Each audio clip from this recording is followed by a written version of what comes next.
Kaveri, delta மற்றும் தென் மாவட்டங்களில் அடுத்த 48 மணி நேரத்தில் கனமழைக்கு வாய்ப்புள்ளதாக சென்னை வானிலை மையம் தெரிவித்துள்ளது. தென்கிழக்கு வங்கக்கடலில் ஒரு குறைந்த காற்றழுத்த தாழ்வு நிலை கொண்டிருப்பதால் தமிழக கடலோர மாவட்டங்களில் வெள்ளிக்கிழமை முதல் மழைக்கு வாய்ப்பிருப்பதாக வானிலை மையம் அறிவித்திருந்தது.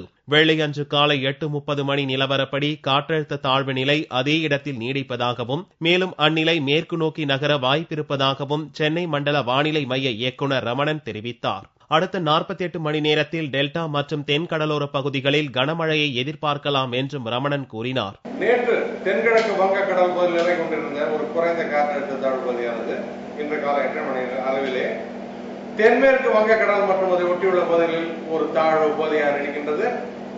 கடந்த 24 மணி நேரத்தை பொறுத்தவரையிலும் பெரும்பாலும் ஒரு வறண்ட வானிலை நிலவி வந்துள்ளது. இது மேற்கு நோக்கி நகர்வதன் காரணத்தினாலே வரும் 24 மணி நேரத்திலே கடலோர மாவட்டங்களில் ஓரிரு இடங்களில் மழை வருவதற்கான வாய்ப்புண்டு. அடுத்த 48 மணி நேரத்திலே மழையின் அளவு அதிகரிக்கும். குறிப்பாக டெல்டா மற்றும் தென் மாவட்டங்களில் அதிகரிக்கும். அப்பொழுது அடுத்த 48 மணி நேரத்தில் ஓரிரு இடங்களில் கனமழையும் நாம் எதிர்பார்க்கலாம். தமிழகத்தில் தொடர்ந்து வறண்ட வானிலையே கடந்த சில நாட்களாக நிலவி வருவதாகவும் ரமணன் தெரிவித்தார்.